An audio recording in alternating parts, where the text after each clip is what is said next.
सगरमाथा सगरमाथा जस्तै सगरमाथा उच्च र ठुला छे हाम्रो उच्च र ठुला छे हाम्रो सङ्घर्ष गर्दै हामी अघि बढ्नु छ सङ्घर्ष गर्दै हामी अघि बढ्नु छ विजयी हामी हुनु छ विजयी हामी हुनु छ सगरमाथा जस्तै सगरमाथा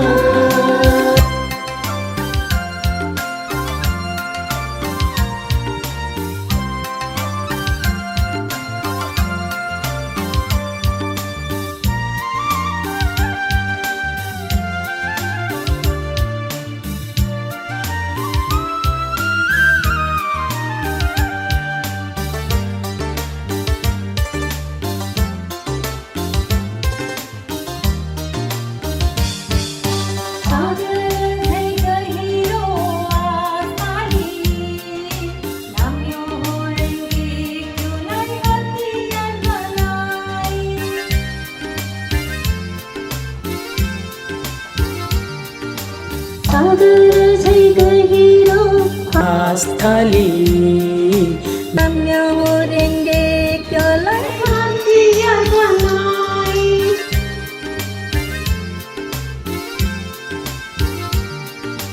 सागर झै गहिरो आस्थाली नाम्य होरेंगे क्योलाई हातिया बनाई सँगै हिँड्नु छ सँगै हिँड्नु छ विश्वलाई अमृत बनाउनु छ विश्वलाई अमृत बनाउनु छ सगरमाथा जस्तै सगरमाथा सगरमाथा जस्तै सगरमाथा उच्च र ठुला छ हाम्रो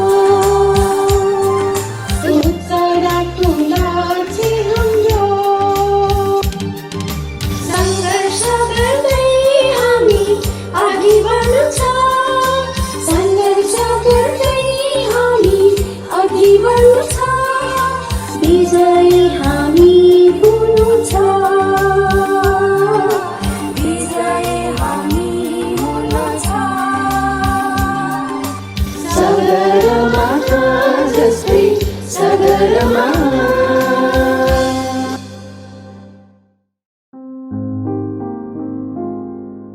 प्रिय बोधिसत्वहरू नमस्ते। सबैभन्दा पहिला म तपाईहरूलाई यस शुभ दिन मे 3 तथा सोका गकाई दिवसको लागि बधाई दिन चाहन्छु, जुन हाम्रो र अरूहरूको जीवन अझ तीव्रताका साथ चम्किनका लागि सुरुवातको बिन्दु हो। यो विश्व शान्ति र मानवताको खुसीको लागि गरिने एक सङ्घर्षको एक नयाँ दिन हो। हामी यो कुरा निश्चित गरौँ कि मे 3 को यो प्रण अर्थात् सोका गकाईको भावनालाई सिधा दाइसुनिनको आत्मासँग प्रत्यक्ष रूपमा जोड्दै भविष्यमा अनन्तकालसम्म यो भावनालाई प्रसारित गरौँ। गुरु जोसाई तोदाले भन्नुहुन्छ कि सोका गकाईको सार भनेको दाइसुनिनको समयमा फर्किनु हो र त्यस बेलाको परिस्थिति बुझ्नु हो। यो भनेको हामी प्रत्येकले दाइसुनिनको आत्मा र भावनालाई आफ्नै बनाउनु हो र यस मिस्टिक लमा विश्वास गर्न र सच्चा आनन्द प्राप्त गर्न सहयोग गर्नु प्रयास गर्नु हो। गुरु गीता भन्नुहुन्छ, मलाई आशा छ तपाईहरू आस्थाको च्याम्पियन बन्नुहुनेछ, कहिल्यै एक कदम पनि पछि हट्नु हुने छैन र भविष्यमा पनि अगाडि बढ्दै जाँदा तपाईहरू मसँग बहादुरीपूर्वक सङ्घर्ष गरिरहनु हुनेछ। मे 3 को मुटु भनेको कोसन रुफुको महान बाटोमा हाम्रो जीवन समर्पित गर्नु हो। म केही मे 3 सँग सम्बन्धित घटनाहरू स्मरण गराउन चाहन्छु। 1951 मे 3 मा जोसाई तोदाले सोका गकाईको सेकेन्ड प्रेसिडेन्टको जिम्मा लिनुभएको थियो। उहाँले जीवनकालमा 7,50,000 घरहरूमा यस धर्मको सदस्य बनाउँछु भन्ने घोषणा गर्नुभयो। यो कोसनुको वा निचिरिन बुद्ध धर्मको प्रसारको माध्यमबाट विश्व शान्ति ल्याउने एउटा ठूलो बाचा थियो। तोदा सेन्सेको यो लक्ष्यले जापानभरका सयौं हजारौं व्यक्तिहरूमा आगामी वर्षहरूमा सोका गकाईमा सामेल हुने प्रेरित गर्यो र अन्ततः निचिरिन बुद्ध धर्मको लागि विश्वभर फैलिने लागि पाथ निर्माण गर्यो। 1952 68 वर्ष अगाडि दाइसुकी इकेदा र कनेको इकेदाको विवाह भएको थियो। म उहाँहरूलाई नेपाल एसियाको तर्फबाट बधाई तथा शुभकामना टक्राउन चाहन्छु। 1960 मे 3 सोका गकाईको थर्ड प्रेसिडेन्टको रूपमा दाइसुकी इकेदा आउनुभयो।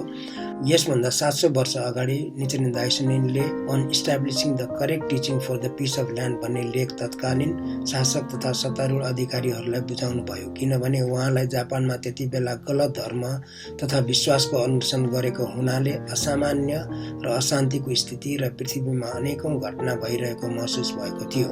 उहाँले असत्य र अन्यायलाई जित्दै मानव जातिको भाग्य बदल्न सङ्घर्ष गर्नुभएको थियो। यो शब्द र विचारहरूको सङ्घर्ष थियो। निचिन दाइसुनीले जीवनको महत्त्व र मर्यादाको सम्मान, सही शिक्षा र महान सिद्धान्त पत्ता लगाउनु भई देशमा कसरी शान्ति निर्माण गर्न सकिन्छ भन्ने उपाय यस लेखमा वर्णन गर्नुभयो। यही भावना र विचार अनुसार उहाँको नेतृत्वमा नवीन युगको सुरु भयो र विश्वव्यापी रूपमा सांस्कृतिक र शैक्षिक आन्दोलन तथा विकासको बीजारोपण भयो। मे 3 लाई सोका गकाई मदर्स डेको भनेर पनि चिनिन्छ। यो दिनले यस सङ्गठनमा महिलाले खेल्ने महत्त्वपूर्ण भूमिकाको प्रतिबिम्ब गर्दछ। गुरु जोसाई तोदाले सधैँ सङ्गठनको विकासको नेतृत्वमा महिलाहरूको भूमिकाको महत्त्वलाई जोड दिनुभएको थियो र गुरु दाइसुकी इकेदाले पनि महिला सदस्यहरूको निष्कपट प्रयासको लागि सराहना गर्दै जोड दिनुभयो कि सोका गकाईको विकास मुख्यतया महिला सदस्यहरू तथा कोसनरुपीकी आमाहरूको प्रयासका कारण भएको छ। यसकारण गुरु दाइसाको इकेदाले मे 3 लाई सोका गकाई मातृ दिवस वा मदर्स डे भन्नुभयो। 1979 मे 3 का दिन गुरु दाइसुकी इकेदाले सोका गकाईको अध्यक्ष पदबाट राजीनामा दिनुभएको थियो। निचिन दाइसुनीले आफ्नो बेलामा प्रोत्साहन दिन पत्र पछि पत्र लेख्नुहुन्थ्यो। लिखित शब्दको शक्ति मार्फत दाइसुनीले आफ्ना चेलाहरूसँग हृदयदेखि हृदयसम्म जोडिएर प्रोत्साहित गर्न र कुराकानी गर्न सक्षम हुनु भएको थियो। त्यसकारण ती चेलाहरू सबै कठिनाइहरूको सामना गर्न र अपराजित रहन सके। लिखित शब्दहरूको शक्ति बुझ्दै गुरु जोसाई तोदा र दाइसुकी इकेदाले एक अखबार बनाउने निर्णय गरे जुन निचिन दाइसुनीको यो भावनालाई पूर्ण रूपले समाहित गर्दछ। यसकारण तेस्रो सोका गकाईको अध्यक्षको जिम्मा लिएपछि गुरु दाइसुकी इकेदाले सहीको सिम्बोनको स्थापना, विकास र विस्तारमा बढावा दिन सबै प्रयास गर्नुभयो र उहाँको क्रमिक उपन्यास मानव क्रान्ति लेख्ने सङ्कल्प पनि गर्नुभयो। गुरु इकेदा भन्नुहुन्छ, यद्यपि हामी अहिले कोरोनाको महामारीका कारण कोरोना भाइरसको रोकथाम गर्न आकस्मिक प्रतिबन्ध अन्तर्गत भेट्न वा सँगै भेला गर्न सक्नु छैनौँ, तर सोका परिवारका सदस्यहरूको मन र हृदय यी पत्रिका, कागजातहरू र सिक्को सिम्बोन जस्ता लेखहरूद्वारा एकअर्कासँग जोडिएको छ र हाम्रो एकता र साझा उद्देश्यको बन्धन बलियो बनाउन प्रेरणादायक लेख र फोटोहरू मार्फत विश्वभरि विभिन्न लेख तथा पत्रिकाहरूमा प्रकाशन भएका छन्। निचिन दाइसुनीले भन्नुहुन्छ, यदि तपाईँ आफ्नो व्यक्तिगत सुरक्षाबारे केही चिन्ता गर्नुहुन्छ भने सबैभन्दा पहिले भूमिको चारैतिर शान्ति र सुव्यवस्थाको लागि प्रार्थना गर्नुपर्छ। गुरु इकेदा भन्नुहुन्छ, हाम्रो जीवन आपसमा जोडिएको छ। हामी साँचो खुसी र सुरक्षाको मजा लिन सक्दैनौँ जबसम्म वरिपरिकाले दुःख पाइरहेका हुन्छन् र बिरामी हुन्छन्। जीवनको यस परिप्रेक्ष्य र सत्यताको आधारमा हामीले सिक्को सिम्बोन जस्ता पत्रिकाद्वारा निचिन बुद्धको सर्वोच्च मानवीय दर्शन, सामाजिक र विश्व शान्ति र सुरक्षाको लागि कार्य गरौँ। यस्ता समाचार पत्रको साथ हामी शान्ति, संस्कृति र शिक्षाको लागि टाढा टाढासम्म संवाद र एकता विस्तार गरौँ। हरेक दिन यी पत्रिकाहरूले जापान र विश्वभरिको सदस्यहरूमा समाजमा साहसी सङ्घर्ष, निस्वार्थ योगदानहरूको समाचार ल्याउँदछ, जसले सबै कठिनाइका विरुद्ध सङ्घर्ष गर्न प्रेरणाको रूपमा काम गर्दछ। यी लेखहरू बुद्धको पर्यायवाची हुन्, जसले मानिसहरूलाई बुद्धिमान र खुसी बनाउन र शान्त बस्न सक्षम बनाउँछ। मे 3 को अवसरमा सेन्सेई इकेदाले समुद्रमा यात्रा गरिरहेको एक जहाजको पेन्टिङ किन्नुहुन्छ। यस चित्रले उहाँ कोसनरुफूको यात्रामा निस्किँदाको बेला उहाँको भावनालाई पूर्ण रूपमा चित्रण गरेको थियो।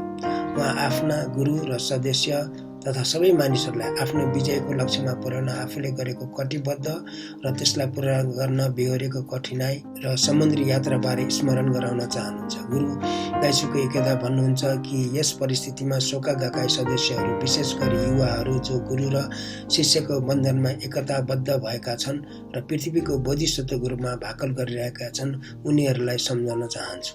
निचिरिन दाइसुनी लेख्नुहुन्छ, माउन्ट सुमेरु नजिक पुग्ने चराहरू सुनौलो रङका हुन्छन्। यस्तो अग्लो चुचुरालाई पार गर्दा बाटोमा अनेक चुनौतीको सामना गर्नु पर्दछ र यसले हाम्रो जीवनमा पनि सुन जस्तै उज्जवल र चम्किलो बनाउँछ।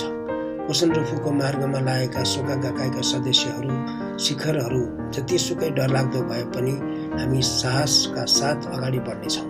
विश्वको सबैभन्दा बलियो एकताको बन्धन निचिरिन दाइसुनको बुद्ध धर्मको साथ। हामी विजयको गीत गाउँदै र मानवताको भविष्यलाई उज्यालो पार्दै आशाको सुनौलो ज्योति प्रदान गर्न प्रत्येक कठिनाइमाथि विजय प्राप्त गर्दै आज मे 3 को अवसरमा वाचा गरौँ। दाइसुको इकेदा भन्नुहुन्छ, म विश्वभरका कोरोना भाइरसमा आफ्नो ज्यान गुमाएका सबैका लागि हृदयदेखि नै दाउमेको गर्दछु र म उनीहरूको परिवार र प्रियजनहरूलाई गहिरो शोक व्यक्त गर्दछु। म जीवन बचाउन अगाडि लाइनमा दिन रात र अथक प्रयास गरिरहेका सबै चिकित्सक र स्वास्थ्य कर्मीहरूको साथसाथै समाजमा विभिन्न क्षेत्रमा आफ्नो महान मिसन पूरा गर्ने सबैलाई हार्दिक आभार व्यक्त गर्न चाहन्छु।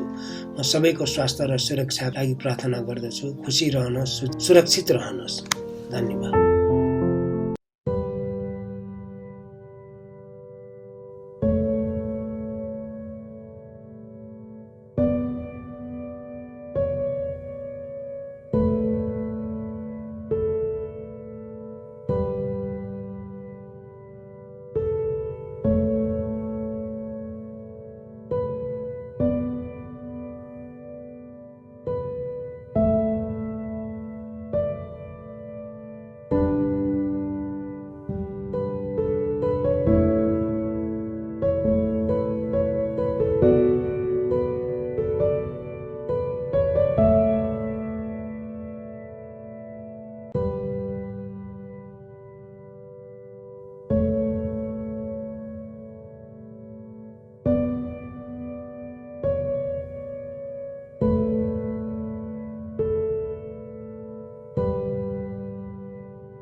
कोभिड-19 का कारण विश्वमा लकडाउन अथवा बन्दाबन्दीको अवस्था रहेको छ र इकेदा सेन्सेको प्रेसिडेन्ट हुनुभएको 60औं वर्ष आज हामीले यसरी भर्चुअली अनलाइनबाट चाहिँ हामीले यसरी भिडियो रेकर्ड गरेर आजको मिटिङ हामीले सञ्चालन गरिरहेका छौँ।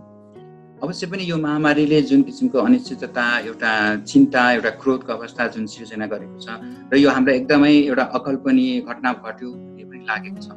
तर मलाई याद छ, म तपाईहरु सबैलाई नै एउटा याद भएको कुरा हो, यो आजभन्दा ठिक 5 वर्ष अगाडि एउटा नेपालमा महाभूकम्प गएको थियो, जुन बेलाको परिस्थिति पनि अहिलेको जस्तै नै एउटा अनिश्चितता र चिन्ताको विषय नै रहेको थियो।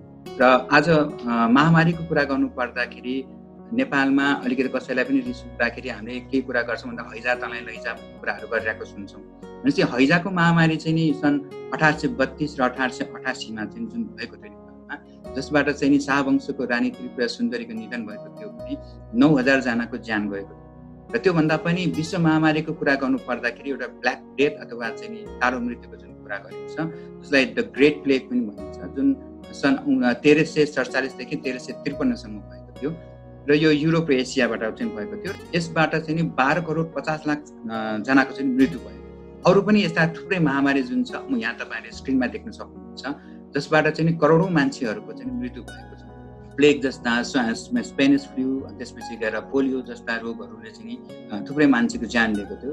र नेपालकै सन्दर्भमा अर्को पनि कुरा गर्नु पर्दाखेरि HIV एड्स भयो, त्यसै गरी औलो भयो होइन, बिफरको कुराहरू गर्दाखेरि चाहिँ यसले नेपालमा पनि ठुलै एउटा सन्तासको अवस्था चाहिँ ल्याएको र धेरैजनाको मृत्यु चाहिँ हामीले देख्न सक्छौँ।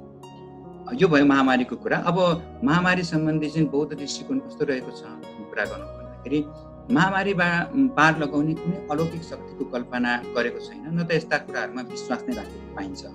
नराम्रा कुरा नहुन् भनेर विभिन्न सूत्रहरू पाठ गर्ने, जसलाई चाहिँ नि बौद्ध समाजमा परित्राण पाठ गर्ने भनिन्छ होइन। यसमा यस परित्राण पाठमा चाहिँ कुनै अलौकिक शक्ति आओस् होइन, अथवा चाहिँ नि आह्वान गर्ने अथवा चाहिँ नराम्रो शक्तिहरू चाहिँ नि दमन होस् भनेर गर्ने नभइकन चाहिँ एउटा मैत्री कामना गरेर गर्ने गरिन्छ, अथवा मङ्गल कामना गर्दै मैत्रीपूर्ण वातावरणको सिर्जना गर्दा चाहिँ नि कसैको पनि मनस्थितिमा परिवर्तन आउने र सकारात्मक सोचहरू चाहिँ नि आउने कुरालाई पनि हामीले चाहिँ नकार्न चाहिँ सक्दैनौँ। र अर्को कुरा गर्नु पर्दाखेरि सर्वम अनित्यम बौद्ध दर्शनको मुख्य विशेषता मानिन्छ, जसको अर्थ चाहिँ कस्तो भन्दाखेरि बुद्धले हामीलाई चाहिँ सिकाउनु भएको छ कि ब्रह्माण्डमा कुनै पनि घटनाहरू आफै हुँदैनन्, ती एक अर्कासँग परस्पर अन्तर सम्बन्धित रहेका हुन्छन्। संसारमा भइरहेका सबै कुरा प्राकृतिक रूपमा चलायमान छन्। त्यसको पछाडि कुनै विशेष पात्र वा शक्ति सम्पन्न वा अलौकिक ईश्वरीय इच्छा नभएको मान्यता बौद्ध धर्मदर्शनले बोकेको छ। सबै कुरा अनित्य र अस्थायी र एकको विलयसँगै अर्कोको उदय हुने कुरा, जसलाई हामी चाहिँ अघि भन्छ सर्वम अनित्यम मान्यता चाहिँ बौद्ध दृष्टिकोण अथवा बुद्ध दर्शनको मुख्य विशेषता चाहिँ रहेको छ।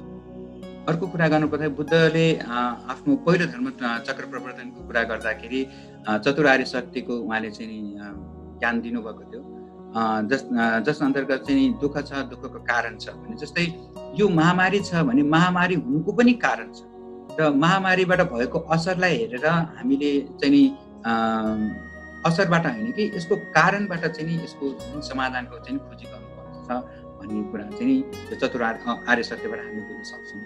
र कोरोना भाइरस नियन्त्रण गर्ने औषधि पत्ता लागि नसकेको अवस्थामा विज्ञहरूले दिएको सुझावलाई दृढतापूर्वक पालना गर्ने र सुरक्षित रूपमा रहने बाहेक अन्य कुनै उपाय चाहिँ बौद्ध धर्म दर्शनमा चाहिँ रहेको छैन। निचिरेन दाइसिनको जीवनकालमा फैलिएको विपत्ति सम्बन्धी कुरा गर्नु पर्दाखेरि जापानको इतिहासमा चाहिँ यो प्रकोप वा सम्राट परिवर्तनको आधारमा चाहिँ युगको परिवर्तन हुने गर्छ। र सन् 1256 देखि 1260 को कुरा गर्नु पर्दाखेरि त्यहाँ 5 अथवा 5वटा युग त्यहाँ चाहिँ भएको थियो। त्यो हुनुको पछाडि चाहिँ सबै चाहिँ के त महामारीका कारणहरू थिए भनेर भनिन्छ।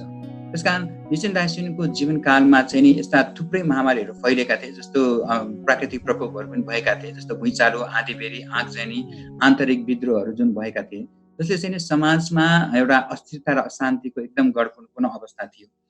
दाइसिनले होसियारीपूर्वक समाजको अवस्थालाई हेरेर जुन त्यस बेला फैलिएको महामारी र विभिन्न प्राकृतिक प्रकोपहरूको मूल कारण के हो भन्नेको लागि उहाँले चाहिँ बुद्ध धर्मको अध्ययन गर्नुभयो, जसबाट उहाँले के निष्कर्ष निकाल्नु भयो त भन्दाखेरि जब सही धर्मको निन्दा गरिन्छ अथवा भनौँ कि सधर्म पुण्डरीक सूत्र जुन जीवन र सबै मानव जातिको सम्मान गर्ने जुन शिक्षा जुन रहेको छ त्यसलाई खण्डन गर्ने अथवा त्यसलाई निन्दा गर्नुको कारण नै यो यस्तो किसिमको चाहिँ विपत्तिहरू भएका हुन् भन्ने कुरा चाहिँ निचिरेन दाइसिनले त्यसको चाहिँ निष्कर्ष चाहिँ उहाँले निकाल्नु भएको थियो। निचिरेन दाइसिनले यस्तो विपत्तिबाट जोगाउन अथवा प्रकोपको कारण र कसरी यसको समाधान गर्ने भन्ने सम्बन्धमा चाहिँ त्यति बेलाको शासकलाई चाहिँ on establishing the correct teaching for the peace of the land अथवा चाहिँ सही भूमिको शान्तिको लागि सही उपदेशको स्थापना भन्ने एउटा थेसिस नै उहाँले चाहिँ त्यो बेलाको सरकारलाई चाहिँ दिनुभयो। यसपछि चाहिँ अब म निचिरेन दाइसिनले विपत्तिहरूको मूल कारणको विषयमा उहाँले भन्नुभएका कुराहरूमा अलिकति फोकस गर्न चाहे, जस अन्तर्गत भनेका छन् 3 विषहरू जुन देख्छ, 3 विषहरूका कारणले 3 प्रकोपहरू हुन्छन् जुन तपाईँले स्क्रिनमा देख्न सक्नुहुन्छ। पहिलो कुरा गर्दाखेरि लोभ, जसमा त्यो स्वार्थपन र आकाङ्क्षाको कुराहरू गरिन्छ। त्यसमा चाहिँ नि आफ्नो आवश्यकता चाहिँ नि अरूको आवश्यकता भन्दा महत्त्वपूर्ण, एकदमै महत्त्वपूर्ण लिन्छ, जसले गर्दाखेरि नै यो प्राकृतिक प्रकोप, मुद्रास्फीति अथवा र अनिकालको चाहिँ नि सृजना हुने भन्ने कुरा गरेको छ। त्यस्तै गरेर क्रोधको कुरा गर्नु पर्दाखेरि जुन अहङ्कार र जिद्दीपना जुन मान्छे मै मात्र राइट, आइ एम जुन सुपेरिटी कम्प्लेक्सको कुरा गरिन्छ र मेरो दृष्टिकोण चाहिँ सबैभन्दा राम्रो छ, मैले भनेकै सही हो होइन। जुन किसिमको यस्तो अहमताले चाहिँ नि मानिसको जीवनमा चाहिँ नि विष खोल्दछ होइन। र यही कारणले गर्दाखेरि नै विश्वमा ठुला ठुला युद्ध र कलहहरू चाहिँ नि पारिवारिक रूपमा कलहहरू हुने चाहिँ नि यसकै कारणहरू रहेका छन्। तेस्रो बिखको कुरा गर्नु पर्दाखेरि मूर्खता अथवा अविद्या र प्रज्ञा नभएको अवस्था, जसले प्रज्ञा नभएको अवस्था भन्नाले चाहिँ नि जुन बुद्ध धर्मको कारण र असरलाई चाहिँ नि व्यवस्था गरेको अवस्था, जसले चाहिँ नि मन र शरीरको बीचको तालमेल नहुने र जसले गर्दाखेरि आफू र वरपर बीचको एउटा सुमधुर तालमेल नहुनाले चाहिँ नि रोगलाई चाहिँ फैलाउँछ भनेर चाहिँ यसरी भनेको छ। र इकेदा सेन्सेले यही सम्बन्धी एउटा मूर्खता सम्बन्धी विषको कारणले कसरी महामारी उत्पन्न हुन्छ भनेर चाहिँ यसरी वर्णन गर्नुहुन्छ। उनी लेख्नुहुन्छ, यो कुरा साँच्चीकै सत्य हो कि आज पनि वैज्ञानिक ज्ञानमा उल्लेखनीय प्रगतिहरूको बावजुद धेरै रोगहरू अझै पनि फैलिनुको कारण भनेको त्यस रोगको कारणहरूबारे अज्ञात हुनु हो भने कुनै रोगका कारणहरू पहिचान गरे तापनि कुनै प्रभावकारी उपचार नपाउनु, रोकथाम उपचारका सही तरिकाहरू नअपनाउनु आदि कुरा चाहिँ यसरी गर्नुभएको छ। र यस महामारीलाई जित्न म के गर्न सक्छु? कोरोना भाइरसको सन्दर्भमा भन्नुपर्दा यसको सुरुवात चीनको वुहानबाट भयो र आज विश्वव्यापी रूपमा यो चाहिँ फैलिसकेको छ र यसले लाखौँको ज्यान पनि लिइसकेको छ।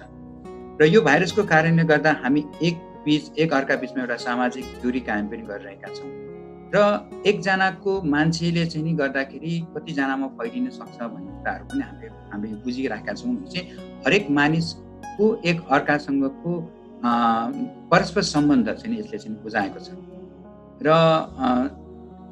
निश्चय दार्शनिकले एउटामा भन्नुभएको छ कि एकजना चाहिँ 100को जननी हो, अथवा चाहिँ नि हामी एकजनाको कारणले सकारात्मक कुराहरू पनि हुन सक्छन् भने चाहिँ नि नकारात्मक कुराहरू पनि हुन सक्छन्।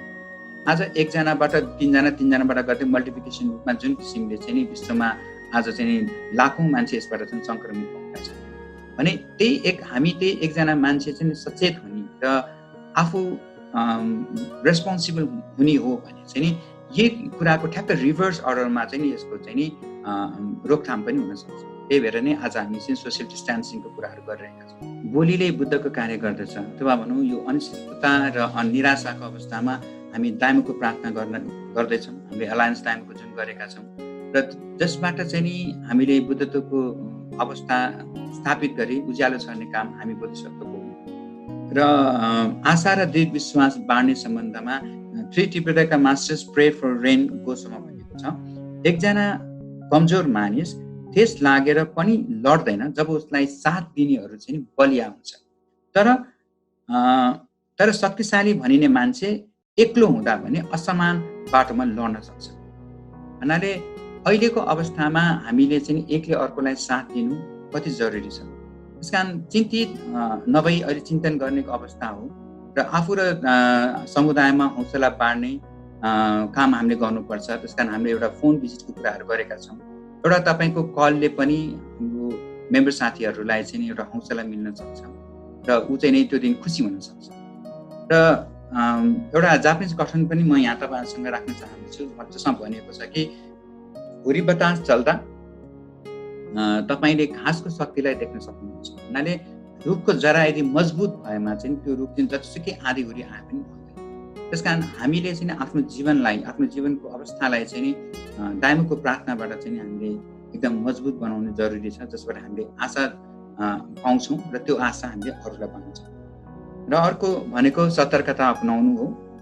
आज विश्व आक्रान्त हुनुको पछाडि अहिले विकसित देशमा यसको एउटा लापरवाही र अहमताको कारणले पनि जुन किसिममा यो द्रुत गतिमा चाहिँ सङ्क्रामकको सङ्ख्या चाहिँ झन्झनै बढ्दै गइरहेको र मृत्युको दर पनि एकदमै बढ्दै गएको चाहिँ हामीले आफैले चाहिँ नि देखिसकेका छौँ। त्यसकारण सतर्कता अपनाऊ र घरमा बसेर सेफ हुनुहोस् भन्न चाहन्छु। र अन्तमा बाँचेका र जितेका सम्बन्धी के कुरा गर्न चाहन्छु। अवश्य पनि यो लकडाउन सकिसकेपछि हामी सबैजना पहिलाकै जीवन अवस्थामा फर्किन्छौँ पनि होला, तर त्यति बेला हामी बाँच्यौँ मात्र भन्नेमा हुन्छौँ कि जित्यौँ भन्ने अवस्थामा हुन्छौँ, त्यो महत्त्वपूर्ण कुरा छ जस्तो लाग्छ। जित्नु भनेको के हो त भन्दाखेरि, किनकि बुद्ध धर्ममा बुद्धिज्म इज विनिङ भनिन्छ अथवा बुद्ध धर्म जितसँग सम्बन्धित छ। जित भनेको के हो त भन्दाखेरि सुख अथवा जब म के गर्नुपर्छ भन्ने नै तपाईँलाई थाहा छैन भने त्यो बेलामा दुःख हुनसक्छ। र आज हामी यो अवस्थामा के गर्नुपर्छ त भन्दाखेरि हामीले do the 5 corona virus no more alive भन्ने जुन हामीले एउटा अभियान थालेका थियौँ, त्यस अन्तर्गत हामीले 5वटा बुदामा के गर्न सकिन्छ, के गर्नुपर्छ भन्ने कार्यहरू दिएका थियौँ।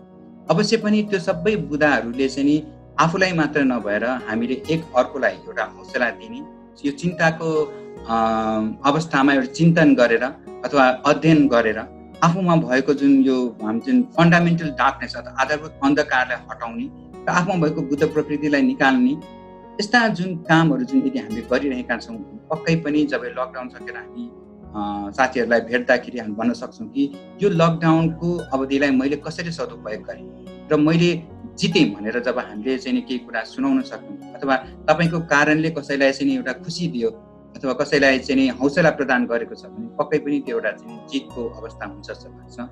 अन्तमा यो लकडाउनको अवस्थालाई म साकीमुनि निश्चन दार्शनिक र जोसेफ दादाको जीवनसँग जोड्न चाहन्छु। जसरी बुद्धले चाहिँ नि बोधि वृक्ष मुनि बसेर उहाँले चाहिँ बुद्धत्व प्राप्ति गर्नुभयो, जसरी निश्चन दार्शनिक चाहिँ समाजबाट एकदमै टाढा रहनु भएर एउटा साधु टापुमा बस्नुभएको थियो। जसरी तोदा सेन्से चाहिँ जेलमा पर्नु भएको थियो र जेलमा उहाँले चाहिँ लोटस सूत्रको अध्ययन गर्न पाउनुभयो। यो उहाँहरूको जीवनमा पनि एक हिसाबमा चाहिँ आफू एक हिसाबमा बन्दाबन्दीको अथवा लकडाउनको अवस्थामा रहनुभयो र त्यही अवस्थाबाट चाहिँ उहाँले चाहिँ बुद्धत्व प्राप्ति गर्नुभयो। आज मेथडको दिन गुरुप्रति कृतज्ञता हुने दिन र यसलाई लकडाउनलाई एउटा अवसरको रूपमा लिएर हामीभित्र भएको करुणा, साहस र प्रज्ञालाई उजागर गरौँ र यही नै हामी सबैको तर्फबाट गुरुप्रति एउटा सच्चा कृतज्ञता व्यक्त हुन्छ भन्ने मलाई लागेको छ। धेरै धेरै धन्यवाद।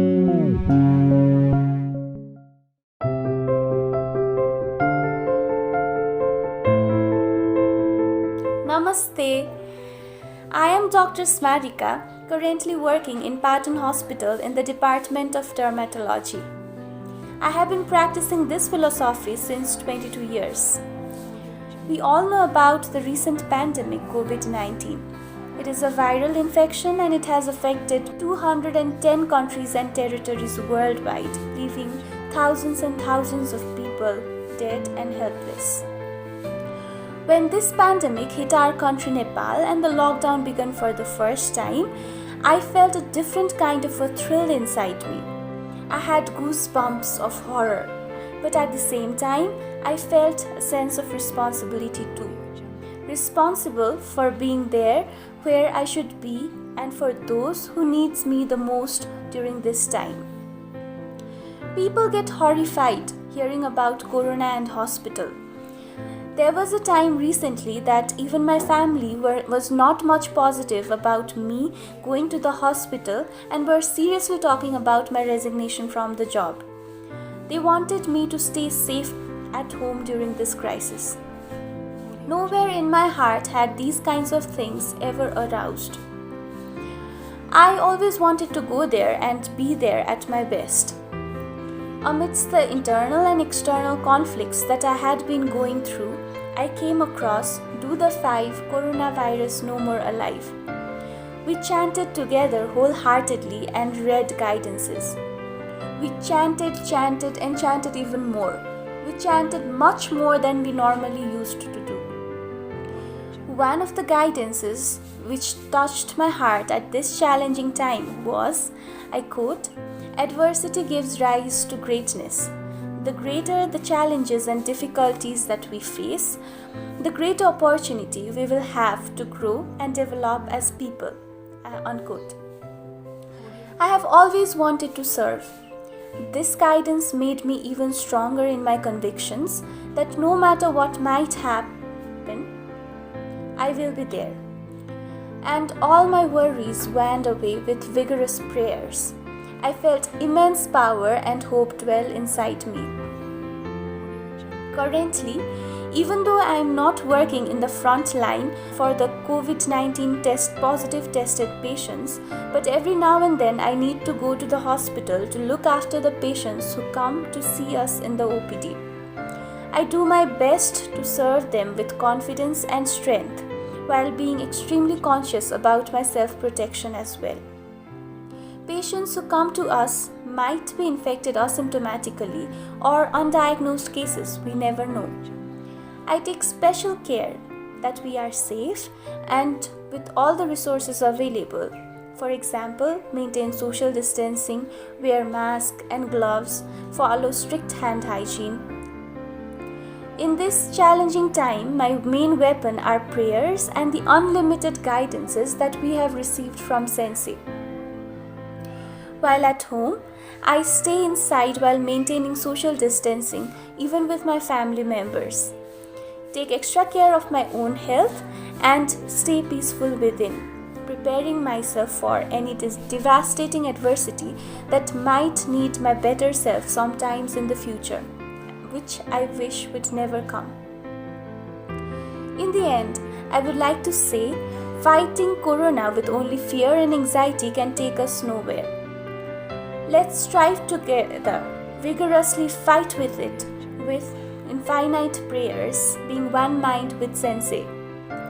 Let's do the 5 and coronavirus no more alive.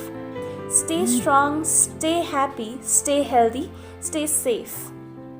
Sensei says, the darker the night, the nearer the dawn. Victory in life is decided by the last concentrated burst of energy filled with the resolve to win. And yes, for sure, we can win this together. Thank you. Do the 5. Coronavirus no more alive. Number 1. Alliance Dharmakul.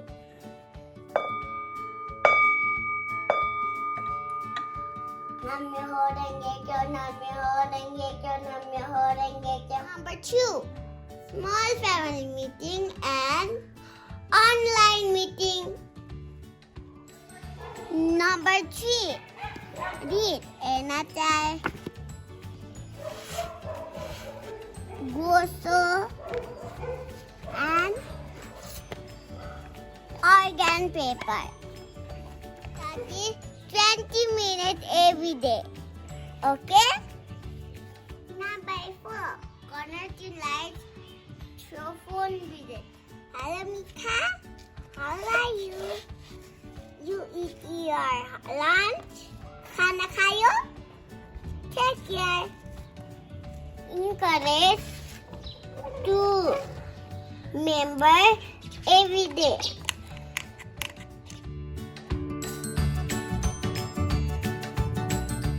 Wash your hands and take all other preventing with it. Stay safe, stay healthy and wise.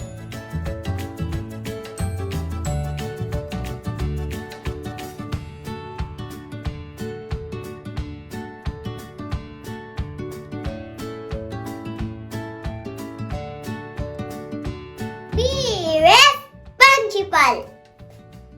Thank you. Now go and chat.